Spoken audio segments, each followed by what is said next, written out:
Am I broadcasting? All right, hello and welcome to the Excellency Finals. We have CB Rush going against No Fear Wolves. On the cast today here for the analysts, we have Midget Cow, and I'm Metapod's Manatee. Looks like draft is getting started here. For the bans we have coming in, looks like CB Rush doing some pretty standard bans against No Fear. The Aphelios, the Azir coming out. The Tristana as well. That one's a little curious. I wonder if that'll change in the coming series. And I like to see what No Fear is doing here with their bans. You have the traditional Kha'Zix, but they're targeting Debay more. They have an Ezreal ban and an Ashe ban. I almost would like to see them try to play the Ezreal and ban the Caitlyn. Caitlyn did get buffed in this patch. And I expect CB Rush to slam this to Leah first pick here, probably. Mijika, what are you expecting? Manji, thank you for leading us in. Had a bit of a snafu with the microphones on my end. I'm actually really happy to see the Ezreal ban. One of the big things I had on my notes is we see the Xin Zhao locked in to really cement what this jungle matchup's going to look like for game one. Ezreal has been a massive pick for Epic Fail Guy and also for Debay coming into this matchup, and I think it's a pivotal pick that is going to pull a ban for Red Side in every single game in this series. Also, I'm really happy to see that No Fear Wolves have picked up the Diana. Beforehand on our pre-show, our TriCast was talking about how powerful the jungle picks have been, especially as Skiz moved into the jungle with the introduction of Cornstar to the team. Diana in particular has had 28 picks this season, number 8 in the league for pick rate, and has a 61% win rate, which is one of the highest win rates we have for any of the champions in this league for such a high pick rate. Seeing it into the Xin Zhao matchup means that No Fear Wolves have a genuine game plan for where they'd like to go, and I'm interested to see what you think about how we should see our early to mid game developing around that Diana Xin Zhao matchup here, Manatee. So, No Fear, it kind of looks like CB Rush didn't do their homework and watch the semifinal series that No Fear played, because they got probably one of the most comfortable comps they finished on that series with the Diana and the Yasuo. I don't think we'll see Diana try to fight the Xin Zhao head-on too much, but taking Conquer, you can make some things happen. And Skiz does like to wander around the map and fight people. But what I really want to see happen is he's going to be running it down mid once he hits level 6 and ulting this Talia on repeat. It worked really well for them in their last series, and I want to see it again here. Yeah, and one of the big things that I think is going to also determine where this matchup goes is how we see the Thresh utilized. It's been utilized a lot throughout mid-league, throughout this whole season, and No Fear Wolves have been very confident in picking Morgana into the Thresh. Here they're going to be on the Thresh side of the matchup, and I believe that the Thresh is really powerful in these Platinum tier leagues when you're able to set up for those pick scenarios. And as our casters beforehand mentioned, CB Rush are incredibly aggressive, and Thresh is the excellent time champion to taper that aggression and find yourself pick scenarios to then push the enemy team into playing to your game plan. Oh, absolutely. Thresh did get some nerfs on this patch, but to his ease won't make much of a difference with that.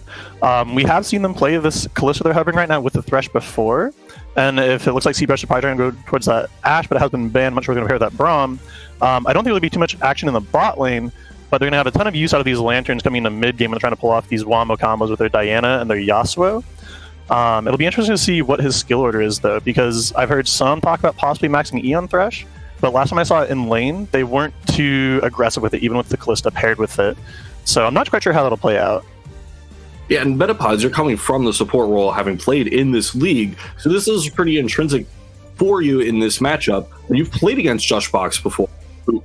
It's Jushbox. He's got box in his name. He plays this champion. This is his thing. How do you feel that he operates on the Thresh, and how do you feel that he and Epic Fail Guy really managed to manage the lane, especially since it looks like they're going to be going into the Jinx Braum matchup, which tends to have a good bit of pressure onto the Kalista due to the range advantage?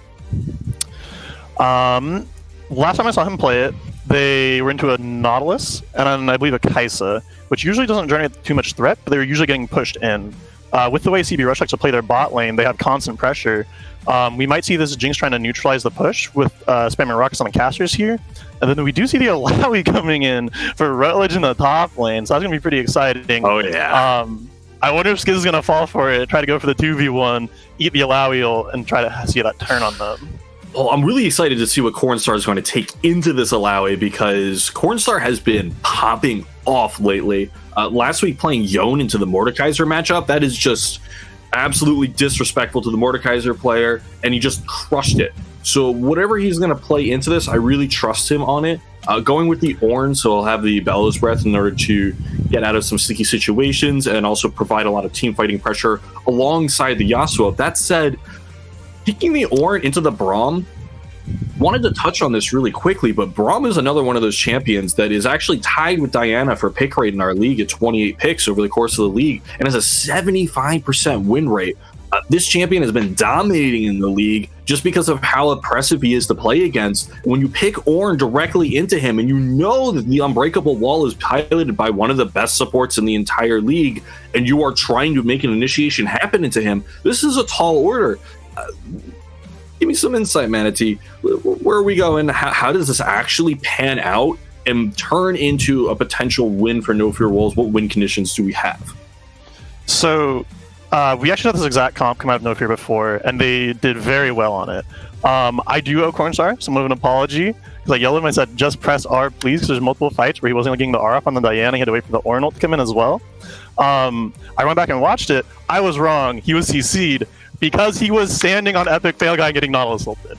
But that said, it didn't matter for them because they have so many knockups in this comp. They have the Thresh, they have the Ornn. Come late game team fights, it's going to be a nightmare not to get knocked up and womboed by this. But what I like to see coming out of CB Rush on the other side is they picked multiple carries in their comps. When they played DCA were usually picking solo carry comps and putting a lot of their eggs on their AD carry.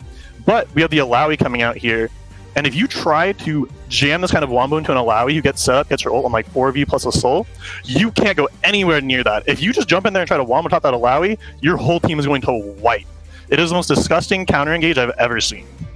That is absolutely true. The technical time is a very real thing, and when it comes to play, when you're playing this really short range composition, I mean, the longest range you have is Callista, and she's one of the shortest range AD carries because of how powerful she is in pro play and how omnipresent she's been over the last 8 years or so that she's been around and just been a force to reckon with.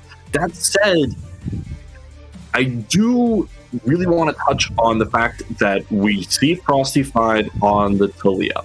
And this is a pick that has been largely taken away from them throughout the whole series, the whole season, even.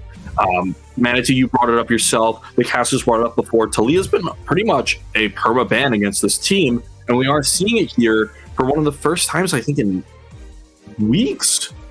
And it's going to be going up against the Yasuo, which typically has a very poor matchup into it due to the fact that he has to get in close, he has to get in on top of those rocks, and he has a really hard time to actually secure any kind of pressure in that lane. I don't expect Cornstar to just, I just want to clarify that Yasuo is probably Cornstar mid with Cute Raichu swapping back to his old role from last season going top on the Ornn. But I don't think the Yasuo will try to fight him that much. When we saw it against DCA, he didn't do too much in lane on the Yasuo. When he played Yone, that was a different matter. He was running around the map solo killing people like crazy. But on the Yasuo, he generally kind of just waited mid, scaled up, farmed up, and then Skiz on the Diana would come in and absolutely ruin people's day. While the matchup isn't that great for Yasuo, I think if he can manage to get some farm here and scale up, he should be fine. But, like you said, I've only seen Frosty get Talia once, and that was because Fever lost bans because of internet issues, I think. And I'm pretty sure they lost that game off a Scuttle fight, and Frosty was like 10-1 at the end of it. Don't quote me, this is all just stuff I'm vaguely remembering, but I remember he was a monster in that game. So we'll have to see how he does this time. And on top of that, there's this dynamic between how much can you allow No Fear Wolves to scale when they are playing the Ornn, they are playing the Yasuo, they have every single champion has the ability to activate Yasuo for their entire lineup. Even their AD carry, if you utilize the Callisto ultimate, can activate that Yasuo and get him in there. So the pick potential from the Yasuo ultimate is very much there. If you are able to activate whoever's going to be playing the Yasuo, whether it's Cute Raichu or Cornstar, depending on who they send onto that pick, into that mid lane, then that can certainly be a pivotal point to focus around.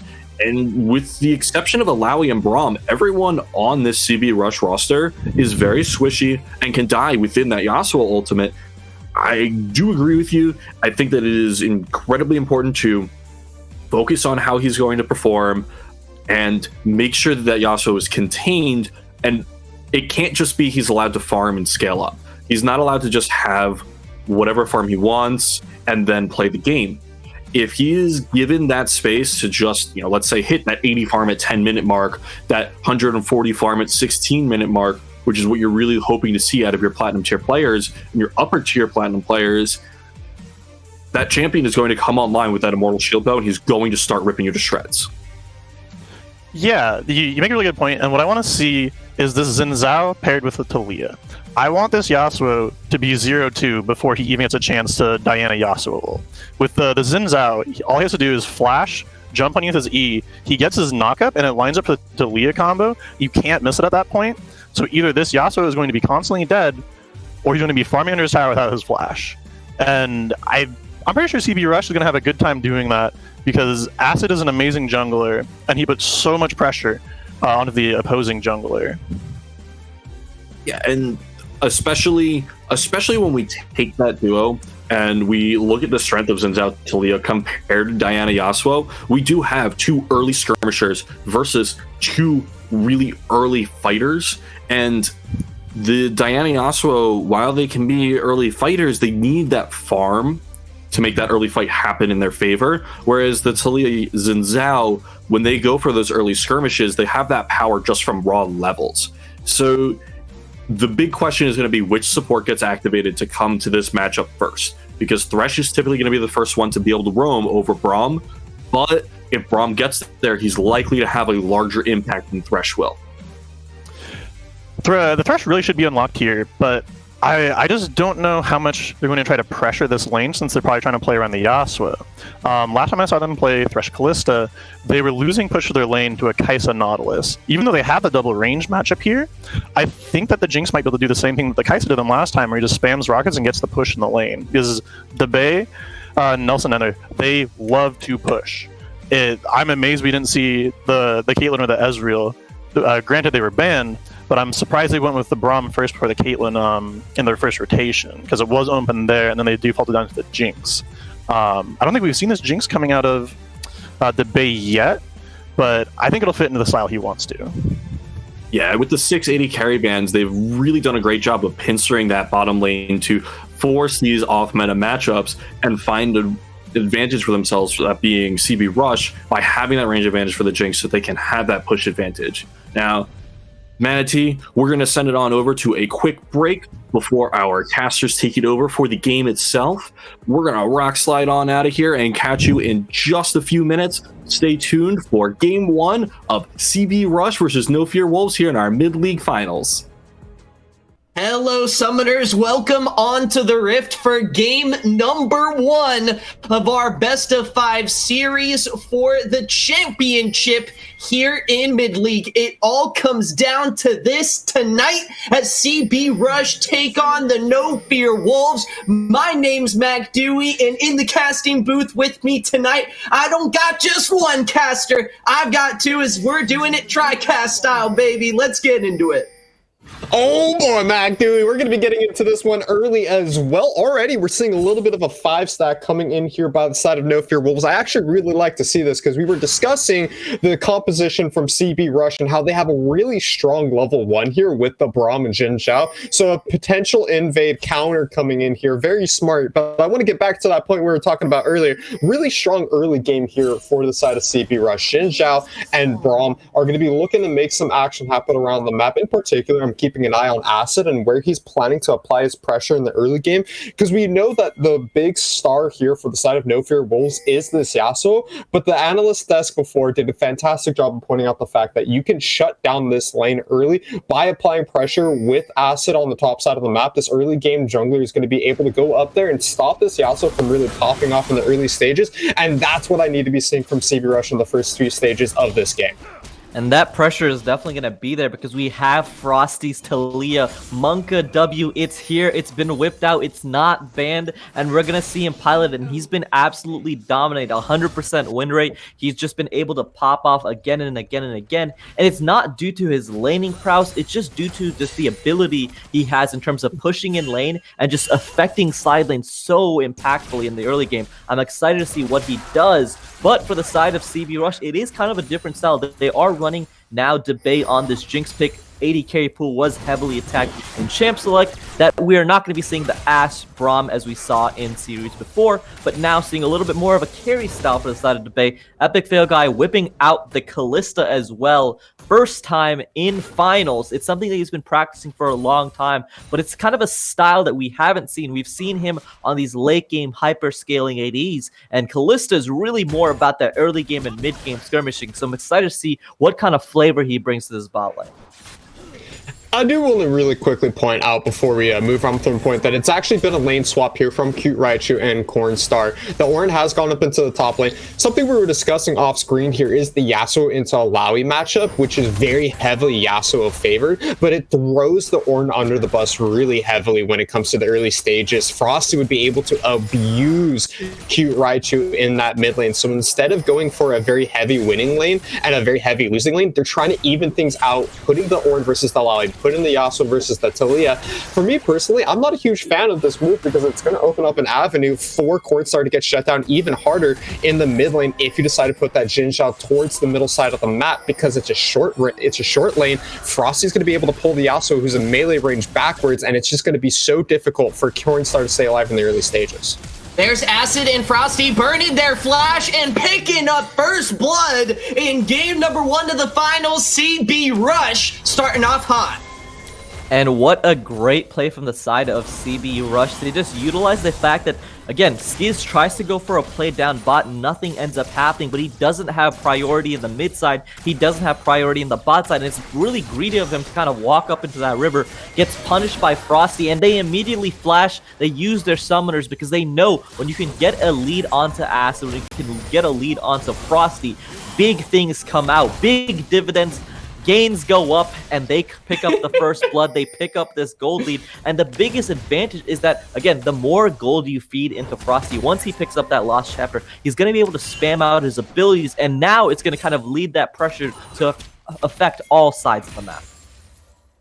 And we really got to be careful of that level 6, right, Gunjin? Once you have the ability to use the Weaver's Wall here, this top side and bottom side of the map aren't going to be safe either for the side of No Fear Wolves here. We've been expecting to see some pressure coming out in the bottom lane with the Callista pickup here for Epic Fail Guy, but so far he's been struggling to even keep up with CS versus the Bay and Nelson on this Jinx Braum combo, and a lot of that's just due to how strong the Braum can be into this Callista. So all lanes right now seem to be really shoving out in favor of CB Rush, and that's kind of the style that we know this team to be. They have an all-court press kind of composition. Every lane wants to be playing forward. They want to be playing aggressive, and once you have that going down for the side of CB Rush, they continue it forward with what we saw earlier, invading the enemy jungler and making sure that despite having all 3 lanes shoved up for a majority of the laning phase, they're not allowing Skiz to go for any ganks here because it's the jungle that they focus. They kill the Diana early, and they don't allow any kind of ganks to come in here while all the minions, all the experience and gold is being shoved underneath turret for the laners of No Fear Wolves.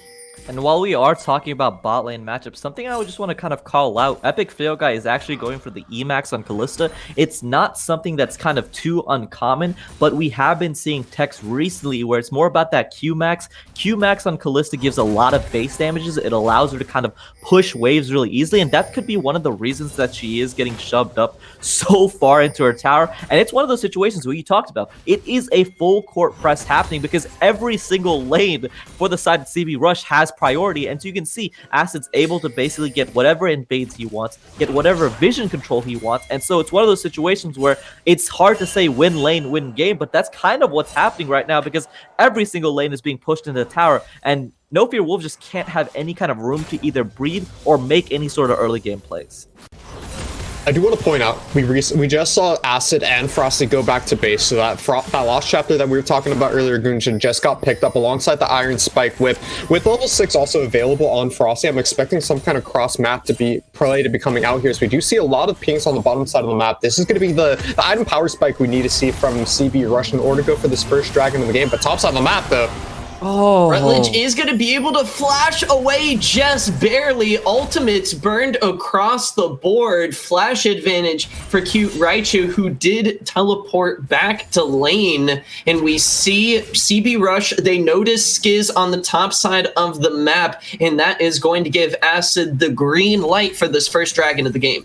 And you can see they've established just vision control all around that bot side jungle. Again, Epic Fail Guy and Jushbok just cannot push out. So there's just no kind of threat that the bot lane roams over. This should just be a Mountain Dragon for the side of CB Rush. And they've started off with a great lead in this early game, picking up that first blood, picking up now 1,000 gold lead and that Mountain Dragon. It feels like CB Rush all the way. And it feels like it's not going to stop because, again, Rutledge does have to use the flash on the top side, but he still has his TP up. He still can use that to kind of join into the play, and he can also just use it to kind of get more lane advantage as he is going to be building towards that Divine Thunder. One thing I want to talk to you about, Icarus, is that while we talked about having or not in that mid side because he can kind of get pushed in and then allow Talia to get these roam timings, after a couple of levels, I feel like No Fear Wolves could have maybe opted for swapping the lanes back over. With Cute Raichu getting enough levels into that Ornn W, he does have enough wave clear to kind of match Talia Rush as much as possible, and you really want to isolate this Yasuo Alawi matchup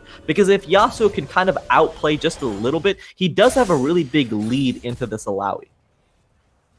And that's a really interesting point you make there, Gunjan, because you do want to see this Yasuo get ahead early for the side of No Fear Wolves. We mentioned it before. Cornstar being a huge pickup for the No Fear Wolves has really been a large mainstay in how this team's been able to win some of their more competitive games. And last week versus Death Cards Academy, we saw this exact composition being played in their first win of this series. The Ornn, the Diana, the Kalista, all providing knockups to allow Cornstar to use that last breath, and it's a great way in order to get him rolling here. But we haven't seen that combo come out just quite yet. With Skiz hitting level 6 and roaming towards the mid side of the map here, I am expecting them to be looking for that Moonfall last breath combo here that was so prevalent in the last series that they played, and I'm expecting them to try and start to make plays here for the side of No Fear Wolves if they want to try and pull ahead early. They are still fairly even in gold. They've only lost 1 kill, 1 dragon, so they still have an opportunity here to get this Yasuo rolling before CB Rush starts to group for the second and third dragon that are going to be coming up in a few minutes. It is going to be the Rift Herald on the top side of the map going over to Acid and CB Rush. So far, CB Rush playing really well around their vision control, spotting out where Skiz is, who hasn't been able to make a big impact onto the game just yet. But as you guys pointed out, Moonfall is available. Last Breath, Call the Forge God, all the ultimates across the board. The No Fear Wolves are ready to play, just as their name says, without any fear. And finally, the bot lane has been able to kind of push out the lanes, and they could look for a play around mid lane. They do have all of those key ultimates up. Top lane is kind of getting battering rammed by Rutledge, picking up 2 plates already. Kind of a pretty large, sizable gold lead for Rutledge. When he gets that first item, he is going to be incredibly strong. So I'm excited to see what he ends up kind of opting for. Maybe seeing some Hull Breaker second item, as it has been buffed in the recent patch. Now with this kind of mid-game stage approaching, I do want to talk about where the teams are going and where they can try and go. With the teams kind of scaling up and not having too much action in the early game, Icarus, who do you prefer if we end up going to those 35-minute, 40-minute games? It's really difficult to say. I think the biggest thing I'm going to be looking towards in the very later stages of this game are going to be Debay as that AD carry and Cornstar as that late game Yasuo. I think that ease of execution for team fights, though, definitely goes over to the side of No Fear Wolves. When you got to get this what we called baby-proof composition where it's 3 knockups and a Yasuo made by the side of No Fear Wolves, it makes that execution for starting a fight on your team so easy in the later stages of this game. And I'm really hoping to see that kind of play come out here soon, because with the second dragon spawning in a minute 15 here, No Fear Wolves has got to get themselves rolling. It is going to be a dragon spawning shortly here. They need to try and find something for themselves. Rutledge gonna get knocked up on the top side of the map here. Nowhere to run. Skiz is gonna come in and clean up that kill. Diana gets on the board. Skiz finally making his mark. And Rutledge is playing a little bit too aggressive. He has the ward in Tri-Bush, but he didn't kind of respect the Ornn switching over to the exhaust. Spellbook is one of the most visually and kind of auditory, very apparent kind of play happening. He switches over to exhaust. He starts aggressively walking at you.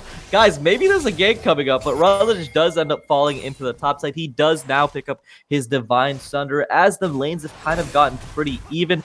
Yasuo has not struggled, and something we want to talk about, Frosty hasn't been able to get much roaming done in this early game either, so kind of an even game state for both teams. But if we do end up going to that late game, that baby comp is there for the side of No Fear Wolves, so I'm excited to see what they end up doing to pilot it, as we have a little bit of a skirmish down bot. Nelson in debate, looking to try to pick off any stragglers. Icarus, we got the Dragon Spine right about now. 5 wolves packed up together.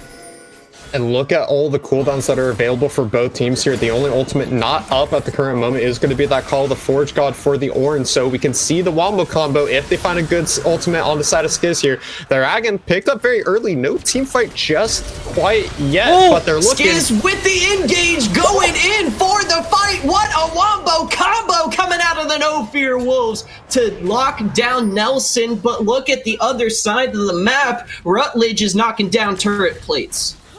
And it feel like CBR just walked a little bit too far. They didn't have, there was nothing to really contest right there, as they do end up walking up. Nelson with a big Braum ulti was able to kind of dissuade the further follow-up as Acid goes back in. Rushbox is going to be taken down first as Epic Fail Guy going to have to let the support go without a retaliation. No Fear Wolves and CB Rush going back and forth in this game so far. Rutledge going to try to pull off a 1v2 with the ultimate coming in. That's a whole heck of a lot of damage. Can you come to the temple? Stopwatch is going to buy some much needed time, but Rutledge is slapping away. 911 Call of the Forge God coming in. Get No Fear Wolves some help. Rutledge finally taken down. But look at Epic Fail Guy. Frosty with the wall from downtown trying to pick up the kill, but Epic Fail Guy able to walk away the ignite. Just not hot enough. And now we're finally to see some action here, Mac Dewey. We get the ultimates coming out here around that second dragon of the game. We finally started to see Frosty trying to pressure the map here after everyone was going back to their normal lane assignments. There's a huge opportunity to look for a quick roam play when you have the ability to traverse the map so quickly here. And with that bottom lane turret going down as well for the side of CB Rush, it means that Epic Fail Guy is a little too far forward, not respecting the amount of distance he has to go in order to reach the safety of his second tier turret on the bottom side of the map. Frosty coming in and punching that really quickly. They're fantastic pickup for the side of CB Rush. They're trying to find some early plays here. Oh no.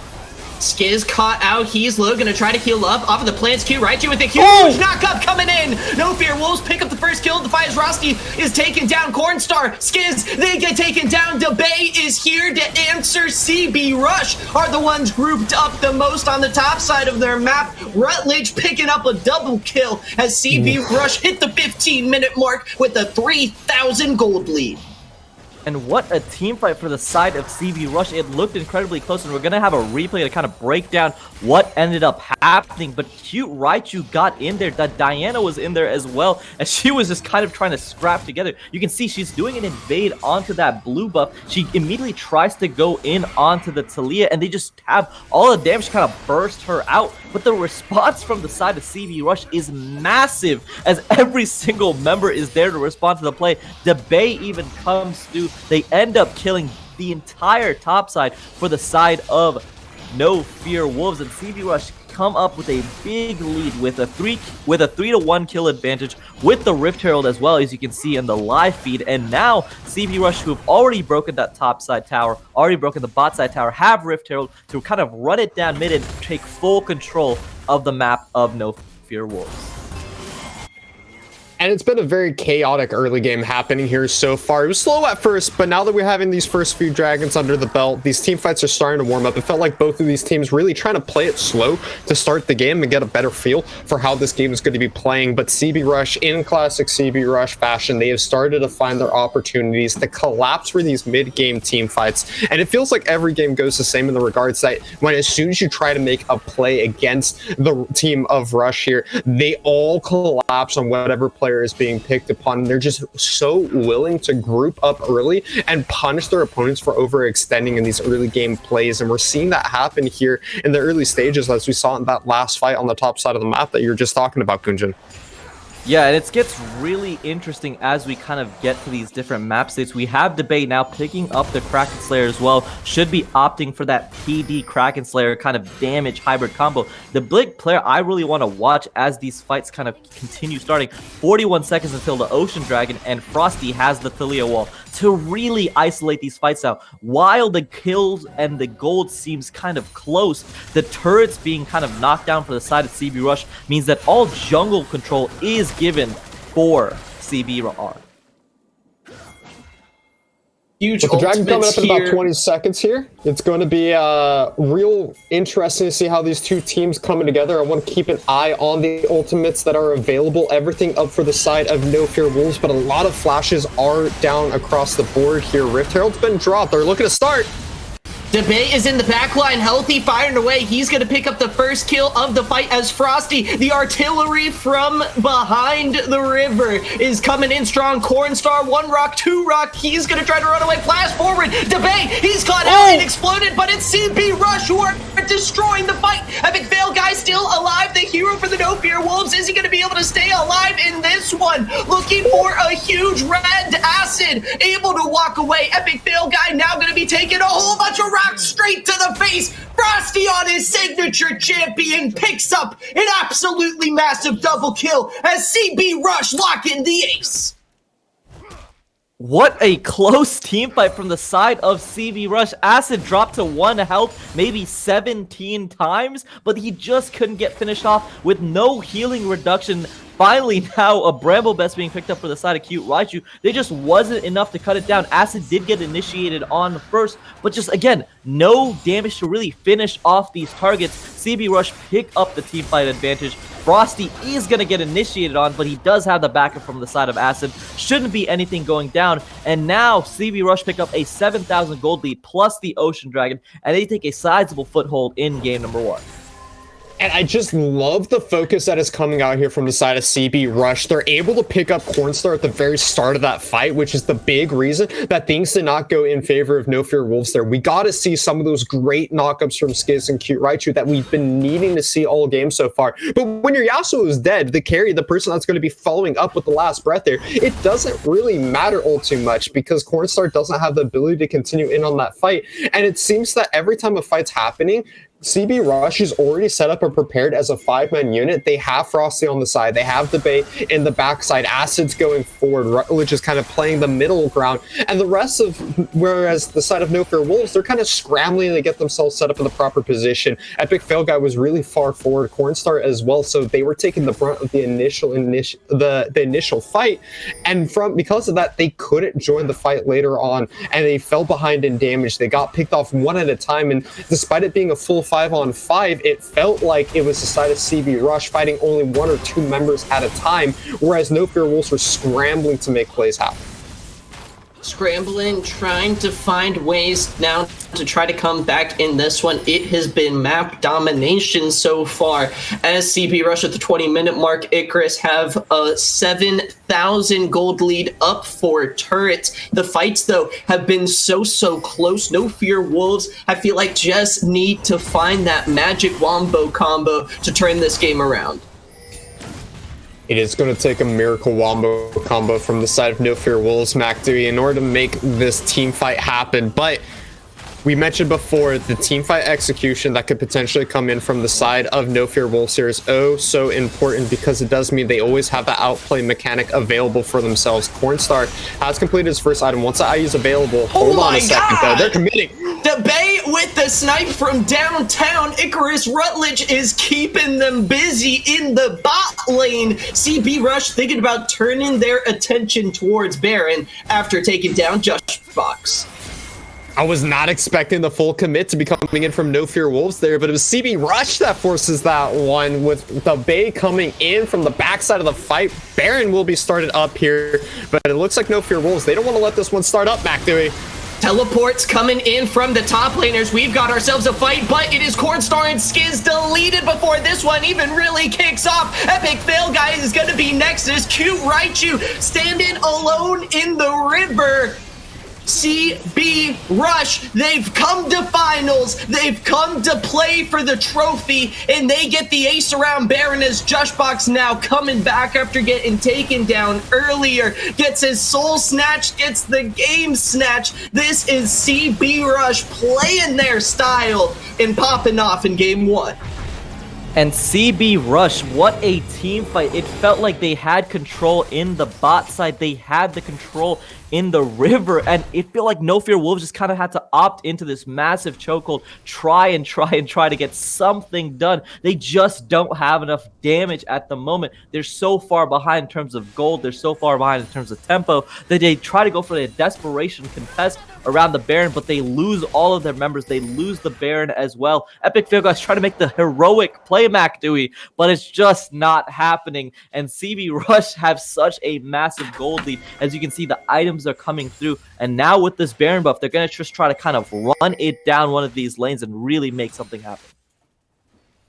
And it's so difficult here for the side of No Fear Wolves because, again, we just see another team fight where it feels like it's one member at a time. Cornstar is going down just a little too early in every single one of these fights, and he needs to be the member that's playing it a little bit further back for the side of No Fear Wolves if they want to be able to continue and pressure their opponents. You have to get that last breath off in order to make use of this wombo combo composition that you've drafted. And when this Yasuo is dashing forward in every single fight and getting picked off to begin it, that's not exactly the position you want to be setting yourself up for if you need to be finding successful wombo combo team fights. Action across the side lanes as Skiz is going to get stunned up in the mid lane, and Frosty's on an absolute rampage here in game number one. Rutledge handling the 1v2 in the top lane. Frosty, the ally, coming in. Another snipe coming from downtown. DeBay, 6-1 and 8 on the carry. Jinx has him and Acid are opening up the base. And DeBay is playing American Sniper because he's just hitting shot after shot after shot. What a fight from the side of CB Rush. And it's so kind of disjointed, but Frosty, this Talia pick, is able to kind of make these fights happen. He gets the pick mid, he's able to head top and kind of free up Rutledge in the top side, who's been kind of getting bombarded by like gnats and flies that are trying to attack him. He's so incredibly strong, he just can't finish them off. But with the help of Frosty, they finish off the top side, they finish off mid as well, and now they take bot inhibitor, they are going to take mid inhibitor, and it feels like it's just a matter of time before CB Rush kind of make their death march towards the No Fear Wolves next. I mean, with the 14, almost 15,000 gold lead here for the side of CB Rush at 24.5 minutes in, it really does feel like a bit of a death march. Third dragon also being picked up here for the side of CB. Oh, there we go. Frosty is going to try to buy himself some time, looking for a huge combo coming in. He dishes out the damage, but he does get taken down. Now it's DeBay in the backline. Acid looking to guard up and go godlike, a snipe for DeBay. He's flashing forward. He's looking for the rockets. He's got one, but he's taken down. He's overextended, but this is Acid's ride in game number one, baby. He's taken down yet another inhibitor as Rutledge and his signature favorite Braum pick Nelson storming the base. The Nexus turrets are next up on the menu. Cute Raichu with a huge knockup, but there's no Cornstar for the combo. Here is Rutledge tearing into the base. Epic Fail Guy gets taken down by the first team All-Pro top laner as he goes on a rampage. CB Rush looking for the Nexus before the 26-minute mark. They're gonna find the Nexus turrets. They're on to the Nexus now. Cute Raichu is getting some help. The Cavalry's come in and respawn Acid. One auto attack after another, trying to pick up this dub, and they finish it. CB Rush take game one. What a way to end the game, MacDewey, as CB Rush with a miraculous first game of the series comes in commanding fashion and shows us why they are the team to beat for that first place prize here in Excellency Midley. They have put up a stellar performance here. I think they went over that 15,000 gold lead that we had initially had for them to start this game off. And as the first game in the series here, it is one way to stamp your way towards that victory royale here in the Excellency Mid League.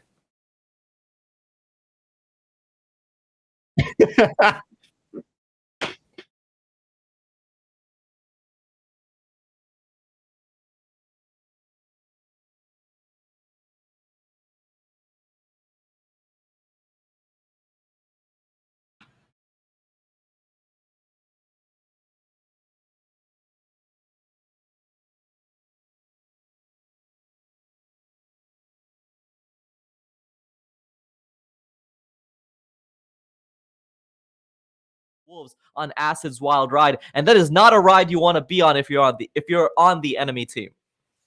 Acid 7-0-10 performance on the Xin Zhao. Everything going CB Rush's way as No Fear Wolves can't find their groove with this Yasuo Diana Orin composition. Gonna have to maybe come up with a different game plan or at least a different play style for this composition. We're gonna see what they're gonna hit us with in Game 2 draft in just a little bit. For the time being, though, we're gonna go to the analyst desk for a classic excellency post-game breakdown.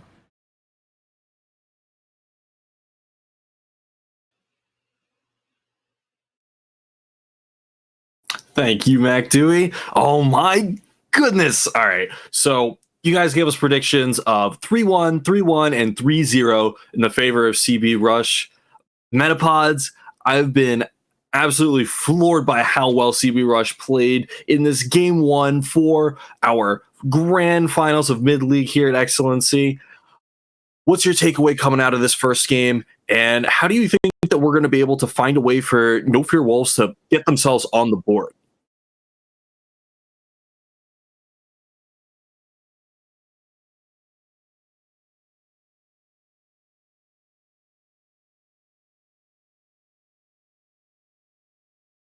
Into the Alawi maybe, but they just weren't.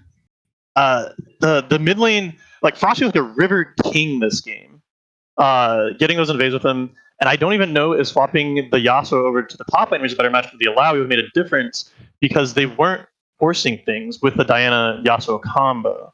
I'm kind of left. I don't know what No Fear was supposed to do against that. That was insane.